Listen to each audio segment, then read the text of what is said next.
What up, dudes? It's Gaz, and welcome back to the Warframe video. So, I've been telling people I will not make a new Saryn video until I have 5 green Tau shards. And I still don't have 5 green Tau shards, but I'm going to make a video on Saryn real quick. So I'm just really surprised this new item has not gotten nerfed yet. And you got to use it before they nerf it, because it might happen soon. We're going to go over melee influence Saryn with a dual Ichor. Some of the creators have made videos on this already. I'm just going to show you my 2 cents on what I use this for. And yeah, it's really, really good, and it's really, really maybe a little bit unfair. So that will be the idea of today's video. Stuff so powerful, DE might remove it from the game, or maybe make it just not work the way you're seeing it today. Before we go over all this stuff, make sure you're subbed to the channel. We do daily Warframe video uploads. Also hit that like button as well. Lets more people see the video. I'll be on stream tomorrow. Probably won't be on stream tonight, guys. I'll be just doing some stuff I got to take care of off stream, so. In the meantime, we got a video on melee influence Saryn. Now, I have seen some, like I said, I've seen some creators' videos on this already. I'm not trying to steal anyone's build around here. I'm showing what I'm using. I got a special ribbon for you as well that will make this really good. So the way that melee influence works, and by the way, look in the background. You see all those enemies dying? Look at my spore number. I have 98 spores. What are all those numbers from? Those numbers, those damage numbers are killing enemies really far away. Those are from a new melee arcane called melee influence. What melee influence will do is once you proc electric with your melee, you have a chance to make all your status procs spread in AoE for a amount of time. So going ahead and showing you what that is going to do.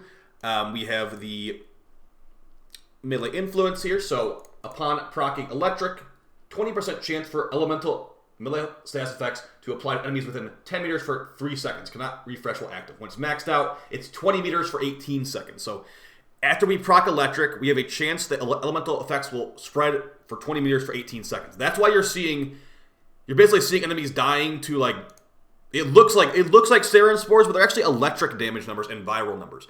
Because the clouds of the dual Ichor and Karnan proc your modded elementals. That includes Saryn's 3, that includes Nourish, that includes Shock Trooper from Volt, which will help you get electric procs on them with the dual Ichors. That includes your elemental mods and ribbons too will also spread with melee influence. So yeah, it's pretty good.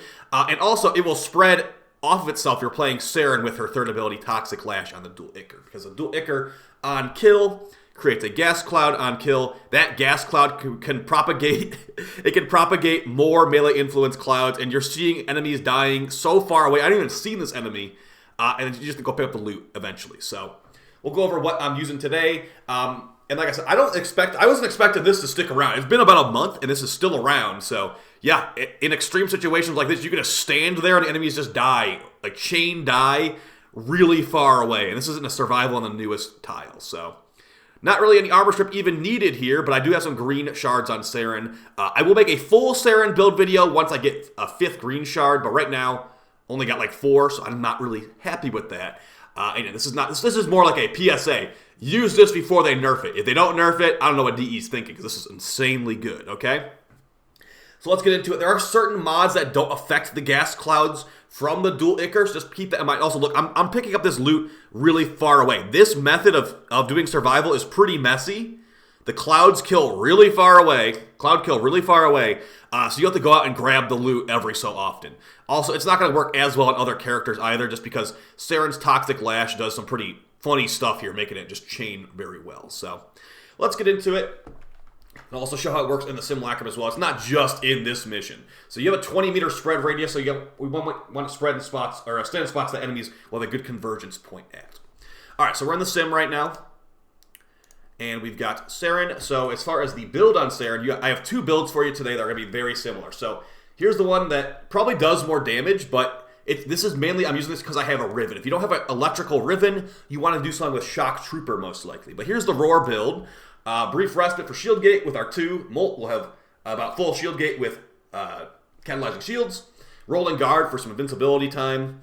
Prime Flow because we have Roar and some abilities that cost a decent amount of energy. We want to have a good energy pool here. Energy Nexus, just so we can stand there and regen energy for free. Stretch to make our spores spread further. That's the main reason. There's no other real reason for that on this build. So this could technically come off for something else. We've got Umbral Intensify for more power strength. We got Prime Continuity for longer duration because recasting abilities is annoying.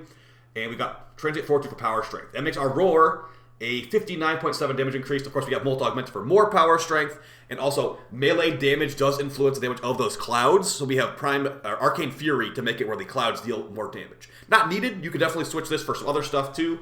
Maybe Strike if you don't have any attack speed on your build or whatever. But yeah, Fury for more damage is what I went with here. Now, if you don't have an Electrical Riven, I'm going to show you my Electrical Riven here in a second. You can do something very similar with Shock Trooper from Volt with the Shock Helmet. I was going to squad somebody. This does work at level 10,000s with the dual Ichor, okay? Shock, level 10,000, dual Ichor, Saryn is a thing in Void Cascade. And like the previous build, we do have Energy Nexus again, just because, I mean, Shock's only 15 energy, so every 5 seconds you can recast it, no problem. With our build, it's got a 51-second duration, so most of the Energy Nexus is going into your other abilities being recast, or your Molt being recast for shield gating. You could even throw on Venom Dose as well, but that would ruin your electric weighting. You need to proc electric to get melee influence going, so I decided not to go for Nourish or not to go for Venom Dose, as I don't want to mess with my corrosive weighting, because we have a lot of electric weighting with our build. Very good for spreading the electricity. I'm going to stick with Roar for now, but as far as the dual Ichor build, the Sinnoh Gimmick Core was not really used here, but you could use it if you wanted to. The dual Ichor Incarnons are Ronin's Rush, giving increased attack speed and do the final hit of the melee combo. Resolute Force, giving increased combo duration. That's probably the best one here. And the last one on the final tier is Absolute Valor, giving increased status chance by 34%. Helpful with our Toxin Clouds. And proccing our electric in the first place. These other ones aren't really going to do anything for your setup. Now, as far as the build on the dual Ichor, this is... If you don't have the Riven like this, like, you probably don't, you're going to want to switch it with something else. Probably, like, Blood Rush, I guess. Just kill the initial enemy first right away. So, like I said earlier, lots of mods don't work on the clouds. Okay? Lots of mods don't work on the clouds, and we are in a Murmur mission, so we're doing Smite the Murmur. If you're doing this against Corpus, put on Smite Corpus. For Grineer, put on Smite Grineer, etc., etc. But yeah, we're fighting the Murmur here, so we use the Smite Murmur, which is there is no Prime version of this yet, so maybe we will eventually get one.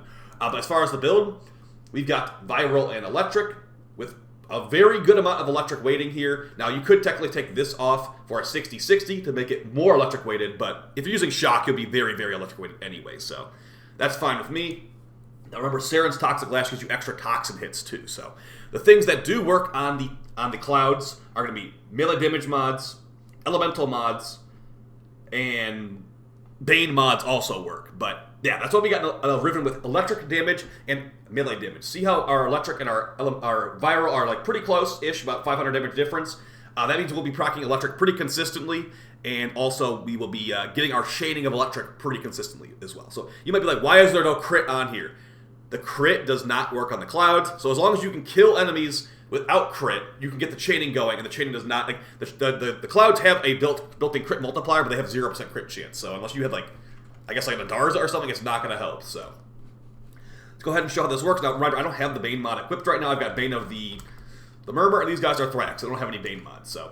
If you want to, you can put on some Corrosive procs out there, too, with your Spores, which will make it where enemies will have less armor, very good for killing them, and I do have 2 green shards, so it will make it where the enemy electric procs are increased. So once their armor is gone, they're all dead, and that's just melee influence in general. So yeah, once I get more good green shards, we'll do more than just corrosive procs. I'll probably go with like toxin damage or something here. But if you did want to min-max this some more, I believe that these clouds count as ability damage because it's Saryn's 3 that's proccing them. So maybe you could try some purple shards for increased damage on enemies affected by electric. I wouldn't really recommend that, but you could run it. Now, there it is with the with Roar. Let's show it with Shock now. We'll get in some footage. We can talk about why I think this will get nerfed. And I think probably the footage will show you why I think it will get nerfed. It can pretty much just chain off itself constantly, and it's almost AFK gameplay. I wouldn't call it fully AFK gameplay, but it's pretty close. So now we use Shock from Volt, giving us a big electric weighting. And now we should be able to kill him in like 1 hit, basically, if it does proc influence. Okay, it did proc influence. They should all be dead. Okay, so, I mean, you do want to keep hitting them. I was being a little bit lazy there, so if we actually do keep hitting them, we get better electric procs. So, really, really deadly, really, really nasty. Reminder, I'm not even in the Incarnon form right now. You can't really tell what's happening with this thing unless you're in an actual mission in Incarnon form. So let's get back into the mission, and we can talk about why I think this will get nerfed. And it's actually not really Saryn, I think, the reason it's going to get nerfed. It actually is kind of bugging out people's games in some situations. So there you go. I have no Spores active. Why are these guys dying? They're dying to the new Arcane. So this arcane is better than the new legendary arcanes. One of the reasons why I think we'll get nerfed. Also, yeah, it's kind of like a little bit too easy. Like, you do a melee attack and everything is just going to be chain dying for a while. I'm okay with that personally, but I don't know if DE is okay with that. But they're the ones that created this, so. Yeah, I'm not expecting it to be as strong as it is right now for very much longer. See, I'm like literally just standing still and there's enemies dying like a room over. So, yeah, get a hold of this while you can. In the footage, you're seeing the shock build. I've used the roar build in missions before too. It's really good. And yeah, if you don't have an electrical riven, you can put on a electric 60/60 mod if you'd like there. If you don't want to, you can put on a you can put on Blood Rush. Blood Rush will help you kill the initial enemy. As you can see right there, no actual crits on these guys when I'm trying to kill them. But thankfully, they're easy, the Murmur are easy enough to kill. It doesn't even matter. But yeah, if you're fighting against higher level enemies and you don't have any armor strip, don't have anything like that, you could bring Blood Rush to kill the initial enemy. But just remember that the Blood Rush will not be affecting the clouds, which I wanted to make it affect the clouds. I wanted to make sure my build affected the clouds pretty much as possible. So just walk around, bring a weapon to kill the shattered warden, and then just everything else is gravy from there. So. Hope you guys found this video fun and helpful. It's not like a full build guide on Saryn with the new shards. That will be happening hopefully next week. Hopefully I get my final blue Tau shard next week and I can make 5 green Tau shards. But in the meantime, just going to do it with 2 green normal shards for her corrosive procs to fully remove enemy armor. So hope you guys found this video fun and helpful. I'll see you in the next one. And yeah, take it easy, guys. Peace.